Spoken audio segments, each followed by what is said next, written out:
Ang pabago-bagong desisyon ay pwedeng makasira sa isang magandang relasyon o samahan.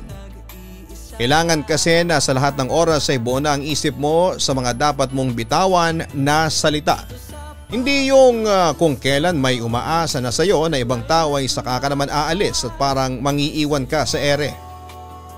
Dear Papa Dudut, magandang araw sa inyo Papa Dudut at binabati ko rin po kayo at lahat ng mga nakikinig sa inyo. Ako nga pala si Andrew, 26 years old at financial advisor sa isang insurance company dito sa Makati.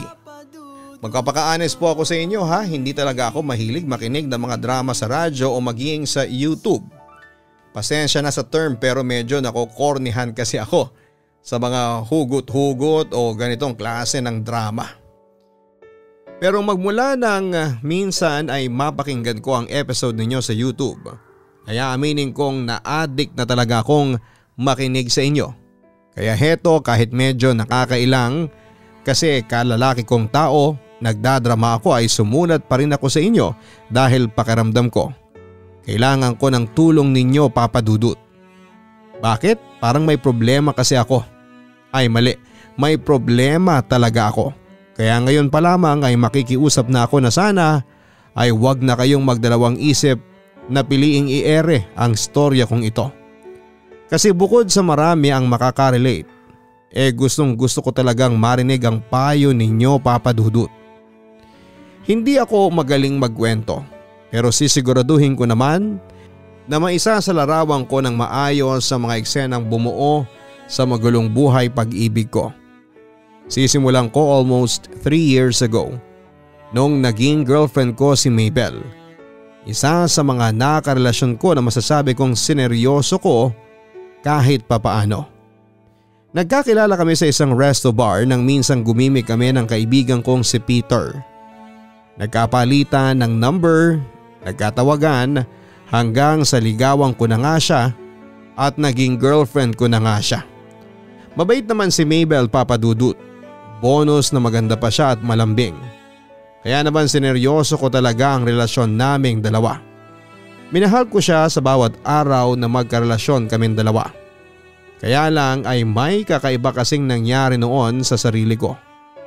Bigla na lamang na parang nanlamig ako sa relasyon naming dalawa. Hindi na ako masyadong malambing sa kanya. Hindi ko na siya tinetext o tinatawagan at hindi na rin kami masyadong nagde-date. Oo, mali ako pero wala akong ibang maisip na paraan para bumalik ang nararamdaman ko na pagmamahal para sa kanya. Parang bigla na lang yung naglaho, kaya naman isang mabigat na desisyon ang ginawa ko noon. Hindi ko sinipot ang date namin ni Mabel. Kasunod ang pag-text ko sa kanya na tinatapos ko na ang relasyon naming dalawa. Sobrang maling paraan yon, alam ko Papa Dudut. Pero wala na rin kasi akong maisip pa na ibang paraan. Ayokong makita siyang nasasaktan at umiiyak kahit na alam ko na doon din kami papunta. Kaya naman minabuti ko na i-text na lamang sa kanya ang desisyon ko ng pakikipaghiwalay. Pagkatapos noon ay hindi ko na sinagot pa ang text o tawag niya. Pero syempre hindi naman kaagad papayag si Mabel kaya bigla na lang din siyang lumitaw noon sa apartment ko Papa Dudut. Mabel, anong ginagawa mo dito? Gulat na tanong ko nang mapagbuksan ko siya ng pinto ng bahay. Pwede ba tayong mag-usap? Tanong pa ni Mabel. Umuwi ka na, gabi na. Utos ko sa kanya. Hindi, kailangan nating mag-usap. Kahit 10 minutes lang. Pagmamatigas pa niya. Hindi ba pwedeng ipagpabukas na lang natin to? Gabi na nga oh. Maaga pa tayo bukas. Parehas tayong may trabaho. Sagot ko naman. Magdadalawang oras na ako naghihintay sa iyo sa date natin. Kaya hindi ako aalis hanggat hindi mo ako kinakausap. Hanggat hindi mo nililinaw sa akin ang lahat. Giit pa niya. Okay sige, 10 minutes. Malumanay na pagsang-ayon ko. Andrew, ano bang nangyari? Hindi ka sumipot sa date natin. Buong araw mo pang hindi sinagot yung mga tawag ko sa'yo. Tapos yung text mo sa akin kanina na nakikipag-break ka na? Ano ba yun? Seryoso ka ba dun? Naguguluhang wika niya. Seryoso ako, tugon ko. Hindi. Hindi ako naniniwala. Alam ko na pinaprank mo lang ako. Na joke-joke mo lang yon. Kasi hindi ba? Malapit na yung second anniversary natin. Malay ko ba kung pakulo mo lang yon para ma-surprise mo ako? Pagdadahilan pa niya. Hindi kita pinaprank. Totoo yun, Mabel. Maghiwalay na tayo.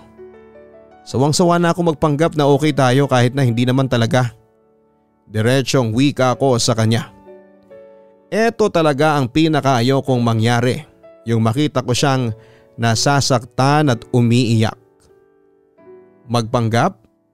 So anong ibig mong sabihin? All this time nagpapanggap ka lang na mahal mo ko? Na hindi ka talaga masaya sa relasyong meron tayo? Ganun ba? Naiiyak at hindi makapaniwalang tanong niya. Well, nung umpisa syempre hindi. Minahal kita ng totoo, alam mo yan. Hindi naman tatagal ng halos 2 taon ng relasyon natin kung hindi ako naging seryoso sa iyo eh. Kung hindi kita minahal, ang wika ko naman. Kaya nga, minahal mo nga ako. Minahal na lang. Kasi ngayon hindi na. Andrew, kailan pa? Kasi hindi ko naiintindihan eh. Parang nung isang araw lang ay nag-I love youhan pa tayo, hindi ba? Ang sweet-sweet pa natin. Tapos biglang ganito? Naiiyak na sabi niya. Mabel, hindi to biglaan. Oo, mali ako na ngayon ko lang sinabi sa'yo pero matagal ko na talagang nararamdaman na hindi na tayo tulad ng dati. Na hindi nagwo-work tong relasyon natin. Kung iniisip mong may third party tayo, Mabel, wala. Hindi ko magagawa sa'yo yon. Hindi ako ganun ka siraulo, ang sabi ko pa. Okay sige, sabihin na natin hindi ka siraulo. Ano ka lang, sira puso? Abnormal yang nararamdaman mo, ganun ba? Nafo-fall out of love ka nang walang dahilan? Anong kalokohan yun? Sagot naman niya. Paulit-ulit na lang tong setup ng relasyon natin eh. Away bati tayo ng away bati at ang demanding mo. Ultimong mga maliliit na bagay pinagseselosan mo. Tapos madalas ikaw na nga ang may kasalanan tapos gusto mo pa na ako yung magsusorry? Mabel, nakakapagod na. Paliwanag ko sa kanya. Kung napapagod ka, di magpahinga ka muna, mag-cool off tayo kung gusto mo. Ilang linggo ba yung kailangan mo? Kung buwan, di ilang buwan, sige na. Pakiusap pa ni Mabel. Hindi to nasusolusyonan ng basta pahinga lang. Yung pagod na nararamdaman ko sa relasyon natin ay may kasamang pagsasawa na. Mabel, mag-isip ka naman sana. Eto talaga yung kinakabusitan ko sa iyo eh. Paulit-ulit tayo. Pinapaikot mo na lang ang lahat. Ayaw mong intindihin yung gusto kong ipaintindi sa iyo. Medyo naiinis ng wika ko. Ako ba? Naiintindihan mo ba yung ayoko mawala ka sa akin? Mahal kita, mahal na mahal kita, kaya pwede ba? Huwag mo na lang akong iwanan. Muling pakiusap niya. Mabel, I'm sorry. Nasabi ko na lamang na lalong kinaiyak pa ni Mabel. Okay. Okay, sige. Nagpakatanga ako ng buong araw kanina. Ayoko namang lubos-lubosin at magmukhang kawawa ng sobrang ngayong gabi. Kaya sige, bahala ka na. Tapos na tayo.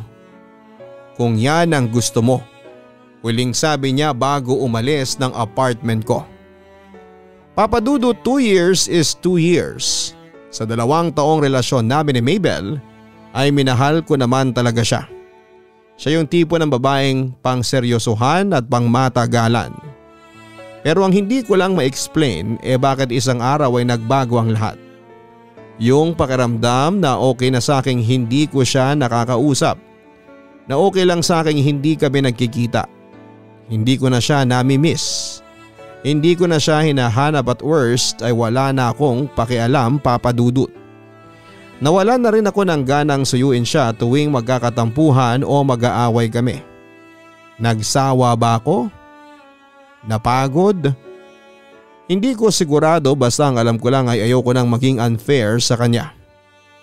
Ayoko nang pahirap kami sa isa't isa, kaya mabuti nang maghiwalay na lamang kami.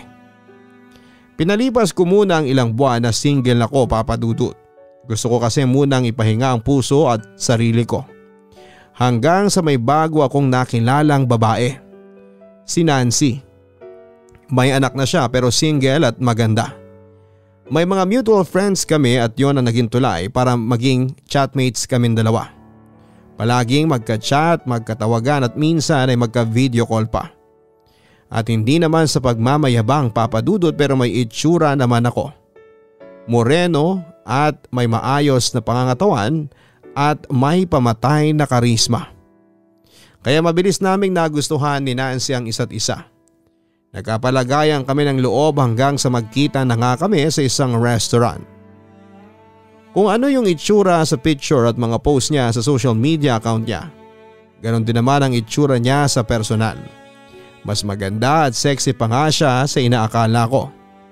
Kaya lang, Papa Dudut, medyo na turn off ako dahil medyo lakas niyang kumain.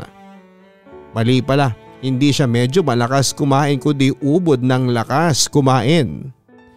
Nauubos niya lahat ng in-order namin pagkain, pati nga ulam ko na hindi ko masyadong nagalaw ay kinakain din niya.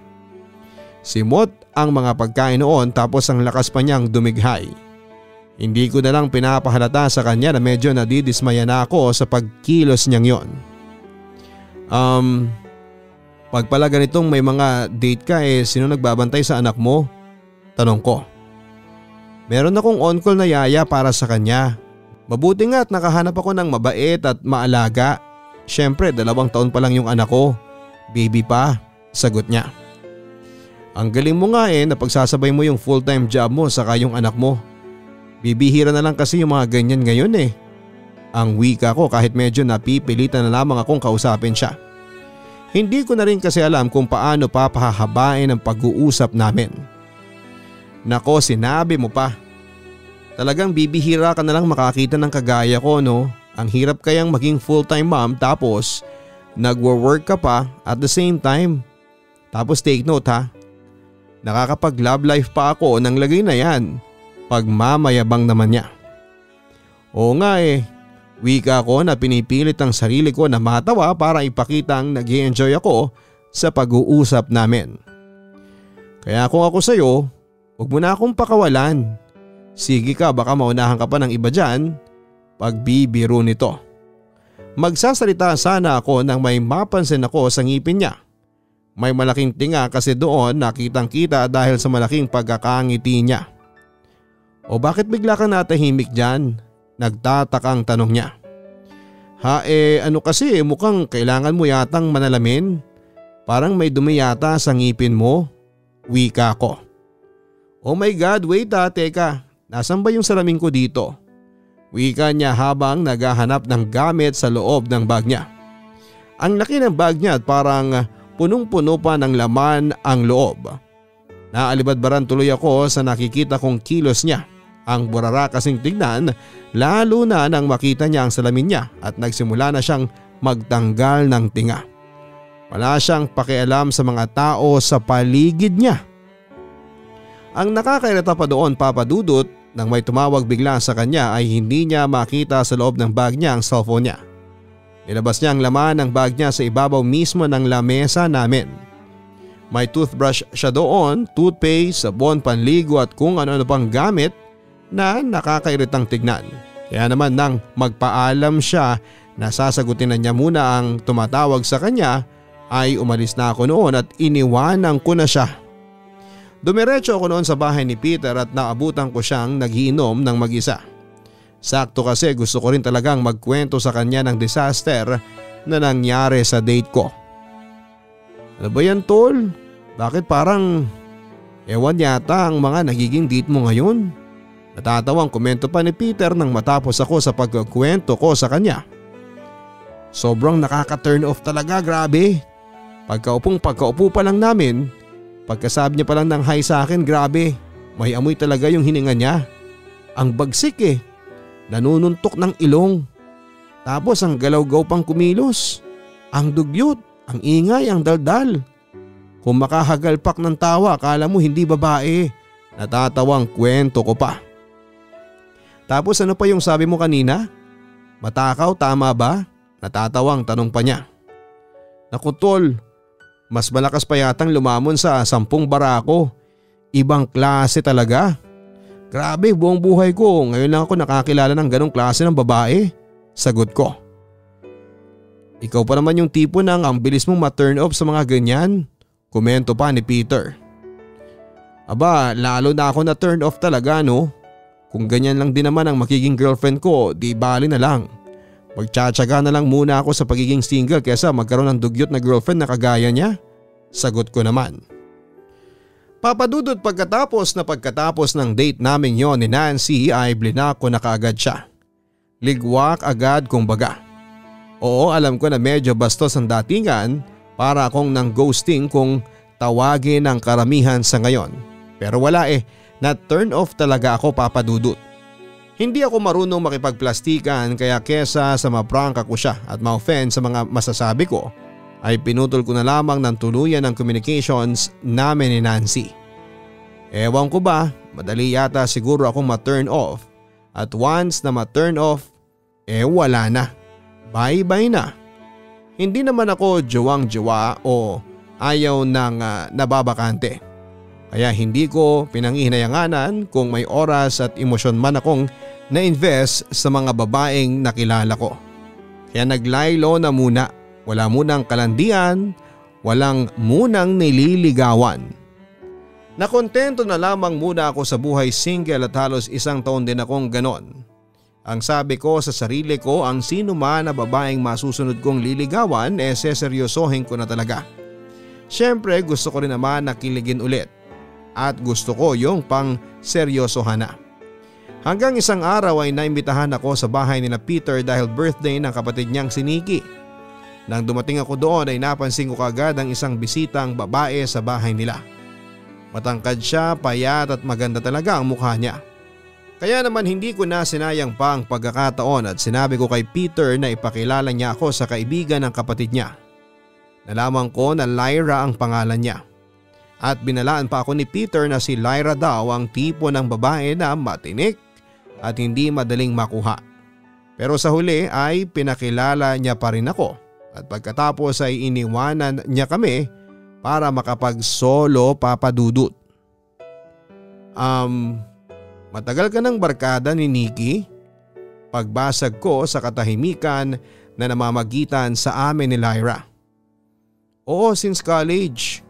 Tugon naman niya. Okay. Alam mo kasi halos kababata ko na rin kasi ang magkapatid na yan. Kaklose ko rin yung mga iba nilang mga kaibigan. Kaya medyo nagtataka lang ako kasi parang ngayon lang kita nakita. Ang kwento ko naman. Kasi minsan lang din akong bumisita dito sa bahay nila. Madalas kasi akong wala. Tumutulong ako sa business ng family ko. Wala rin kasi silang ibang maaasahan Saka wala naman akong ibang pinagkakabalahan kaya okay lang. Sagot naman niya. Anong ibig mong sabihin na wala kang ibang pinagkakabalahan? Tanong ko ulit. Wala akong ibang ginagawa sa buhay like work, bahay lang ako.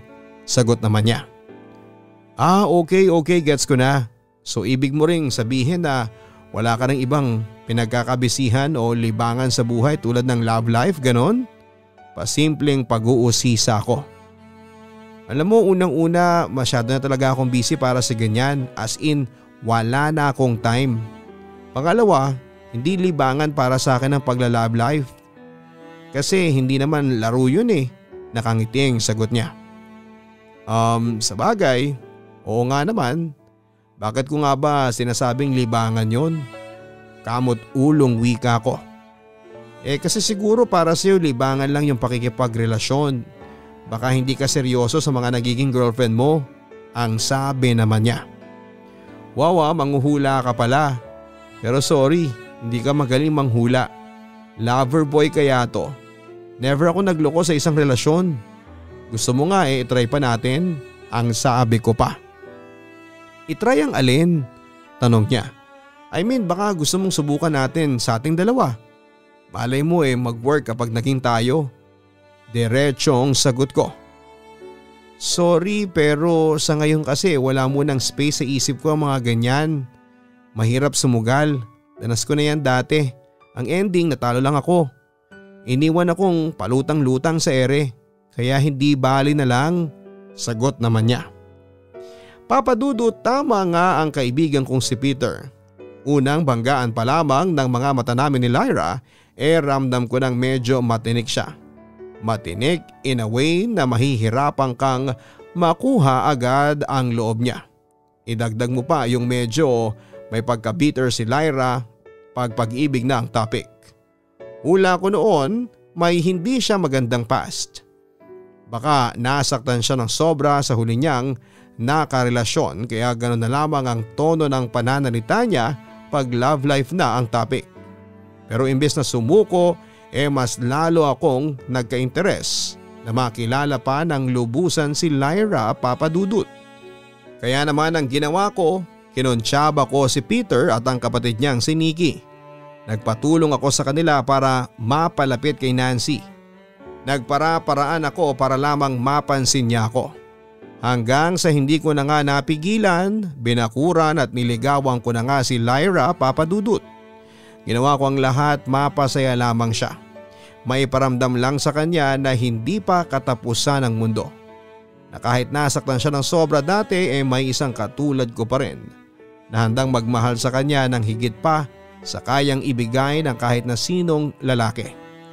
Siguro medyo aggressive na ang datingan ko sa inyo, Papa Dudut, pero ganito lang talaga ako.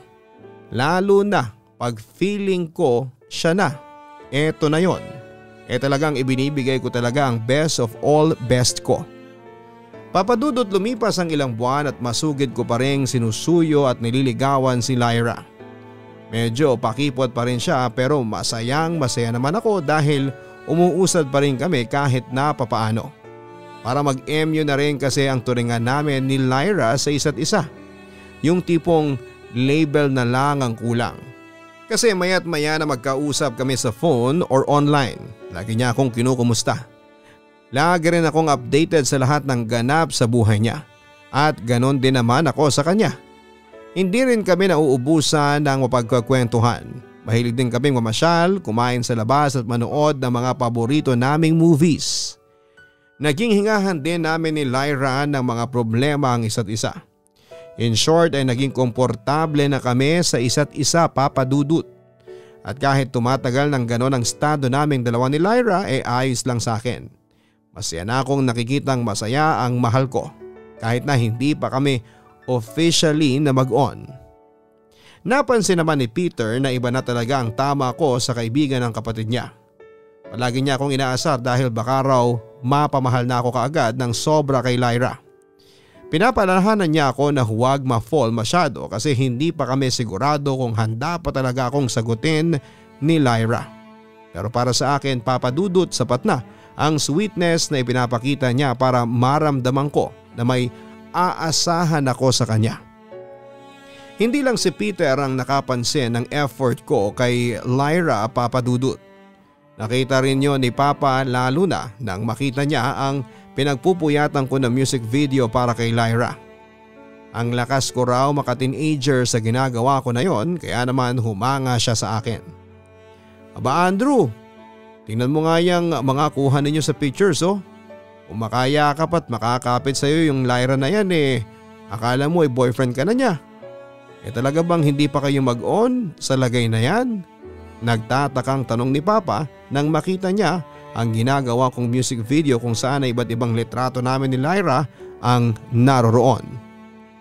Hindi pa nga po may pag-aalinlangan na sagot ko. Doon na nga ako nagtataka anak. Mag-iisang taong ka na yata nanliligaw dyan, hindi ba? Tapos may pa-music video ka pang nalalaman na ganyan. Hindi pa pala kayo. Ang wika pa niya. Gano'n naman talaga pag nanliligaw, hindi ba? Pag mahal mo talaga yung babae, mag-e-effort ka talaga. Kailangan mong patunayan sa kanya na seryoso ka, na willing kang mag-commit kahit na hindi pa kayo official na magkarelasyon. Pagdadahilan ko. Nandun na ako anak, Ang pinupunto ko lang, baka masyado kang nag-e-effort at umaasa sa wala. Mamaya malagay ka lang sa alanganin dyan kay Lyra. Ako yung kinakabahan sa'yo. Ngayon ka lang naging ganyan sa babae. Baka mamaya anak masiraan ka ng bait pag hindi kayo nagkatuluyan yan. Paalala pa niya sa akin. Alam ko naman yun. Saka mararamdaman ko naman kung pinapaasa lang ako ni Lyra. Hindi niya lang talaga ako sinasagot pa kasi may mga inaayos pa siya. Well, okay lang din naman sa akin kasi hindi ko rin naman siya minamadali. Sagot ko naman sa kanya. Kami nga ng mama mo kinasal na lahat-lahat. Inabot na ng ilang taon pero sa dulo, hindi pa rin pala siya handang makasama ko sa habang buhay. Anak, hindi mo masisiguro lahat ng bagay ha. Basta ang payo ko lang sa'yo, ingatan mo yung puso mo. Mahirap sumugal, sige ka, ang payo niya sa akin. May mga sinabi pa sa akin si Papa noon na hindi ko na lang muna masyadong pinansin. Bukas na kasi ang date namin ni Lyra kaya ayokong masira ang mood ko. Nang dumating naman ang araw na yon at pinanood ko sa kanya ang music video na ginagawa ko ay nakita ko sa mukha niya na natutuwa at kinikilig siya, Papa Dudut. Nagustuhan mo ba? Tanong ko. Siyempre naman. Ang cute kaya, saka ang ganda ng song. Ang ganda ng pagkaka-edit. Nakakatuwa kasi nakakumpile dito lahat ng pictures and memories natin. Nakangiting sagot niya. Siyempre, ilang gabi ko ring pinagpuyatan yan. Pagbibida ko naman. Thank you naman. Thank you sa maagang pa-Valentine gift, Andrew. Sobrang na-touch at na-surprise talaga ako, promise. Ang wika niya. Buti naman. Ako ba? Wala ba ako maagang pa-Valentine gift dyan? Kahit man lang sana yung simpleng oo mo sa panliligaw ko. Ayos na regalo yun. Hirit ko naman sa kanya. Ha? Usal niya. Sorry, nabigla lang din ako sa tanong ko. Bakit ko ba biglang nabanggit yun? Sorry, wala yun ha, kalimutan mo na lang. Biglang bawi ko naman. Naiinip ka na ba? Malungkot na tanong niya. Hay, hindi naman sa naiinip. Siguro medyo nagtataka o napapaisip lang ako. Kasi Lyra, halos mag-iisang taon na rin kasi tayong ganito. Gusto ko lang sanang malaman kung ano ba yung nagpapatagal. Ano kaya yung dahilan kung bakit hanggang sa ngayon hindi pa nagle-level up kung ano man ang meron tayo? Sagot ko. Andrew, sorry ha. Sorry kung yun ang isasagot ko sa iyo ngayon. Yung usual ko lang din na isasagot sa tuwing mapag-uusapan natin to. Sana mahintay mo pa ako kahit konti pa. Alam kong mahirap intindihin pero gusto ko sana na maging tayo kapag plansyado na ang lahat. Yung buong buo na yung desisyon ko na mag-commit ulit ako sa long-term relationship. Ang wika pa niya. Ano ka ba? Tulad nga ng lagi kong sinasabi sa iyo, maghihintay lang ako. Maghihintay ako hanggang sa maging handa ka na talaga. No pressure. Sagot ko naman sa kanya. Papa Dudut, aaminin ko na apektuhan ako sa mga sinabi niya sa akin noon, Papa Dudut, ng gabing yon. Medyo nagising ako ng konti. Napatanong ako bigla. Oo nga naman kasi ang tagal ko nang nanliligaw, ang tagal ko nang umaasa. Kailan ko nga ba makukuha ang matamis na oo ni Lyra, Papa Dudut?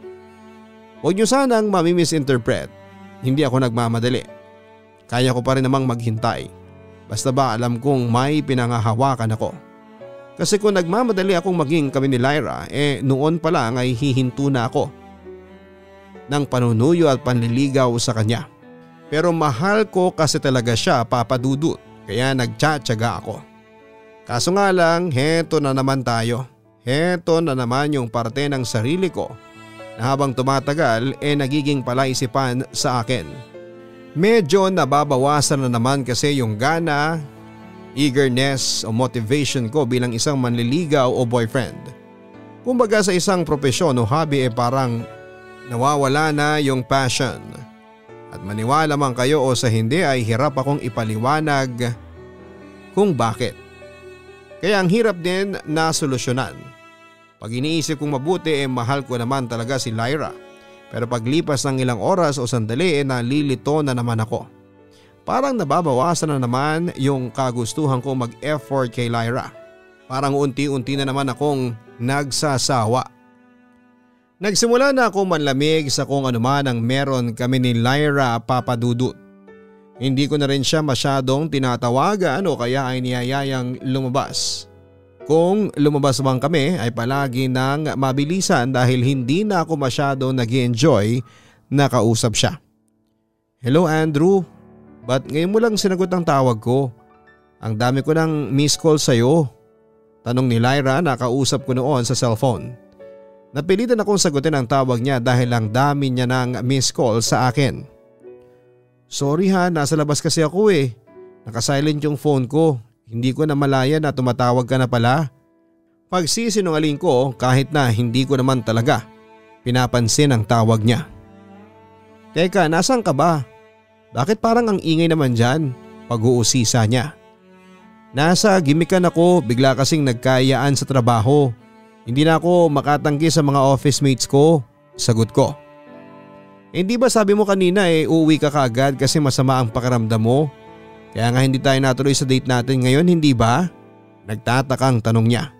May date kasi dapat kami noon pero inuna kong gumimi kasama ang mga kaibigan ko. Oo pero hindi rin naman kasi ako magtatagal dito. Nahihiya lang talaga akong tumanggi kaya heto nahila na ako. Sagot ko. Okay sige basta i-text mo ako kapag nakauwi ka na ha. Magpahinga ka kaagad mamaya. Uminom ka ng gamot. Saka kailan ba ulit tayong magkikita? Namimiss na kasi kita eh. Magdadalawang linggo na rin kasing hindi nagtatagpo yung mga schedule natin. Paglalambing pa niya. Hindi ko pa alam Lyra eh. Pero i-check ko ang schedule ko bukas, okay? Tapos update na lang kita. Sagot ko sa kanya bago ako nagpaalam na ibababa na ang tawag. Ang dami ko ng dahilan para maiwasan ang makipagkita sa kanya. Sa sobrang dami ay malapit na akong maubusan. Narinig naman ni Peter ang pakikipag-usap ko kay Lyra sa cellphone kaya kinausap niya ako tungkol dito. Doon ko na sinabi sa kanya ang katotohanan. Sinabi ko sa kanya na hindi naman ako naiinip. Pero pakiramdam ko nasa isang karera ako na walang finish line. Mag-iisang taon na ako nanliligaw kay Lyra at hindi ko maintindihan kung ano pa ba ang kulang para hindi niya makita na seryoso ako sa kanya. Lahat ng effort ay ibinigay at ipinakita ko na. Label na nga lang ang kulang sa aming dalawa. Tapos hindi pa niya maibigay sa akin. Gusto ko na nga rin sanang ihinto ang panliligaw ko sa kanya pero hindi ko naman alam kung paano ko sasabihin yon sa kanya. Alam mo tol, naiintindihan naman kita eh. Kahit nga ako nagtataka eh. Kung bakit nga ba hindi pa kayo maging official na dalawa. Pero kasi nandyan na kayo. Sayang naman yung panahong ginugol nyo sa isa't isa. Kung hihinto ka lang. Ang wika pa ni Peter. Anong gagawin ko? Habang tumatagal parang pinipilit ko na lang yung sarili ko sa kanya. Parang paulit-ulit na lang ang lahat. Sino bang hindi magsasawa doon? May inis na tanong ko. Andrew, kaya ka nga nanliligaw dahil mahal mo yung tao. Hindi lang para sa sagutin kanya o maging basta mag-girlfriend o boyfriend lang kayo. Wika naman niya. Iba lang kasi talaga yung dating sa akin parang feeling ko siya talaga yung hindi seryoso. Hindi ko alam kung nagpapakasigurista ba siya, nagpapakipot, hard to get, labo talaga ng mga babae. Napapailing na sabi ko. Well, kung ako sa'yo, mag-set ka na lang ng pinaka-ultimato mo para kay Lyra. Maghintay ka pa ng ilang buwan, malay mo naman hindi ba? Mas masarap pa rin anihin ang bunga ng pinaghirapan kaysa sa hinog sa pilit. Huwag kang mag-alala, tingin ko seryoso sa'yo si Lyra. Kailangan mo lang talaga magtiwala sa kanya. Ang payo naman ni Peter. Papadudod sinunod ko yung payo sa akin ni Peter. Sinubukan kong ituloy pa rin kung ano yung nasimulan na level ng panunuyo at effort para mapa-oo ko si Lyra. Nagpalipas na muna ako ng ilang araw, inobserbahan ko ang sarili ko. Baka nga naman kasi kailangan ko lang mag-cool down. Pero papadudot habang tumatagal, parang mas lalo lang lumalala. Mas lalo ko lang nare-realize na napapagod na ako, na parang ayoko na parang wala nang saysay yung mga ginagawa ko. At ang nakakatawa na nakakaasar pa roon ay wala akong magawa para mabago yon. Kasi kahit ganon ang nararamdaman ko ayoko namang bitawan na lamang basta-basta si Lyra dahil baka pagsisihan ko naman sa huli. Hindi rin kasi ako komportableng makita yung reaksyon niya tuwing nababaliwala ko na siya. Pero kahit pa ulit-ulit kong pag-isipan at subukang itama ang lahat, naliligaw pa rin talaga ako, Papa Dudut. Napupunta lang ako sa sitwasyon na parang ayoko nang ituloy pa kung ano ang nasimula namin ni Lyra. Kaya naman nagpatuloy ang pag-iwas na ginagawa ko sa kanya. Kaya lang syempre hindi mo maiiwasan ang taong palaging humahanap ng paraan para magkausap kayo. Isang gabi na may usapan kami ni Peter na magiinuman sa bahay ay nagulat na lamang ako nang dumating siya na kasama si Lyra. Na-corner daw siya nito kaya sumabay na pagpunta sa bahay namin. Iniwanan kami ni Peter at doon nga ay masinsinang kaming nag-usap ni Lyra. Tinanong niya ako kung ano raw bang nangyayari sa amin dalawa. Bakit ko raw ba siya iniiwasan? At hindi ko na nga napigilan ang sarili kong sabihin sa kanya ang totoong nararamdaman ko. Na ayoko na. Ayoko nang ipagpatuloy kung ano man ang relasyon ang meron kaming dalawa. Ang galing. Sobrang galing. Kung kailan naman buong buo na yung desisyon ko kung kailang handang-handa na akong sagutin ka at maging tayo na saka ka naman uurong. Saka ka naman aayaw. Noon pa lang alam ko na Marami na akong naririnig na chismis at bali-balita tungkol sa'yo. Pero nagbingi-bingihan pa rin ako. Pero ngayon napatunayan ko na tama pala sila. Sa umpisa ka lang talaga magaling. Sa umpisa ka lang talagang porsigido. Pero pag nahirapan ka na, pag hindi na umayon ang lahat sa plano mo ay bigla ka na lang bibitaw. Bigla ka na lang mang-iiwan. Panunumbat sa akin ni Lyra. Huwag kang umasta na parang ikaw lang yung umasa at nasaktan sa ating dalawa. Hindi naman mangyayari sa iyo yan kung hindi ka sana nagpakasigurista Kung hindi ka sana nagpaka-play safe. Sigaw ko sa kanya kasunod ng pagsampal niya sa akin. Ang kapal ng mukha mo. Tatawagin mo pa talaga akong sigurista at play safe? Para sabihin ko sa iyo kung ano man ang tingin mo sa akin ngayon, reflection lang yan ng lahat ng pinaggagawa mo. Inconsistent ka, Andrew. Yun lang yun. Maski ang pagkalalaki mo hindi mo kayang tagalan dahil hindi ka marunong manindigan. Naiiyak na wika niya. Okay fine, sorry, I'm sorry. Ganito na ako at hindi ko matutulungan ang sarili ko. Andrew, bakit ba? Bakit ganun ba talaga ako kahirap mahalin para hindi mo na ako mahintay? Wala ka ba talagang tiwala sa akin? Naiiyak na tanong ni Lyra. Nung una akala ko sa'yo ko walang tiwala pero ang totoo, wala pala akong tiwala sa sarili ko. Hindi ko kayang mangako na hindi kita masasaktan. Na hindi ko magagawa sa'yo yung bagay na kinakatakutan mo. Sagot ko naman. Alam mo naman ang nakaraan ko, hindi ba?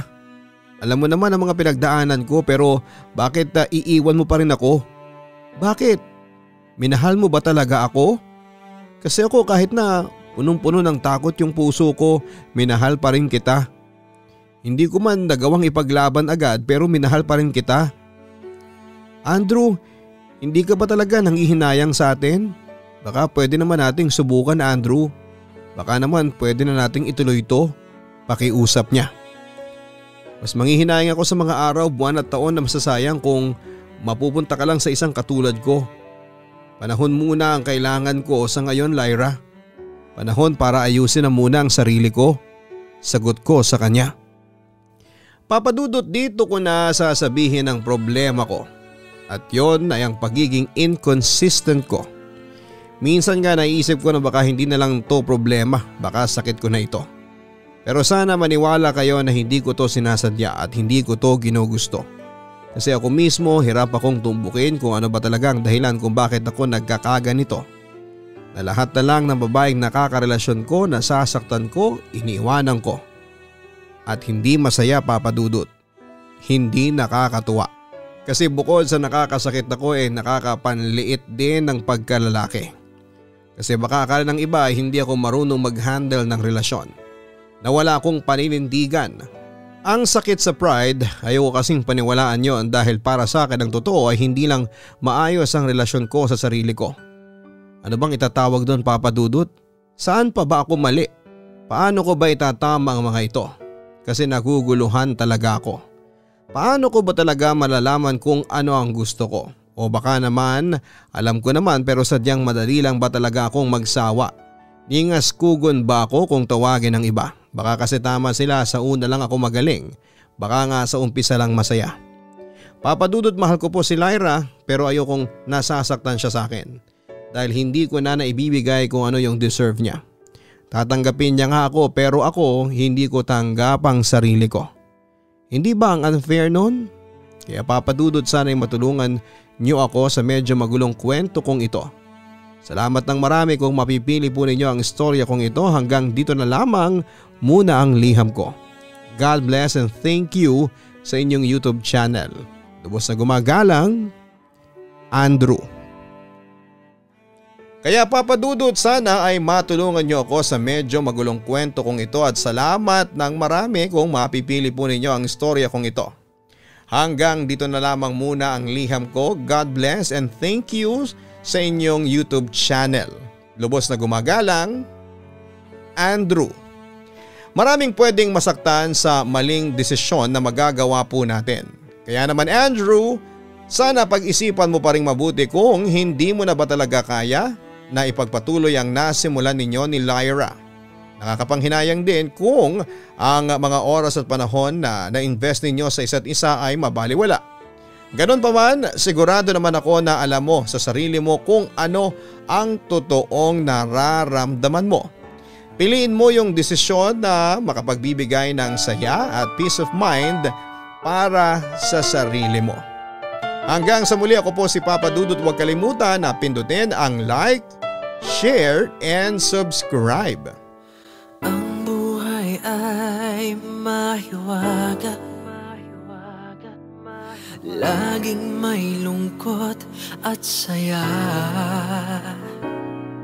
Sa Papa Dudut Stories, laging may karamay ka.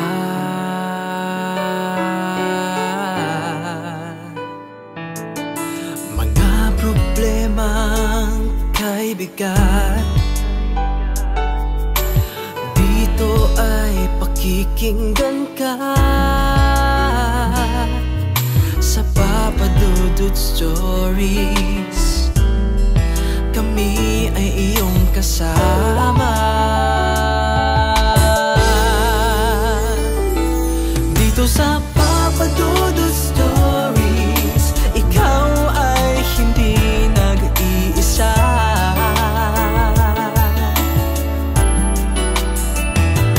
Dito sa Papa Dudut Stories, may nagmamahal sa'yo. Papa Dudut Stories, Papa Dudut Stories, Papa Dudut Stories.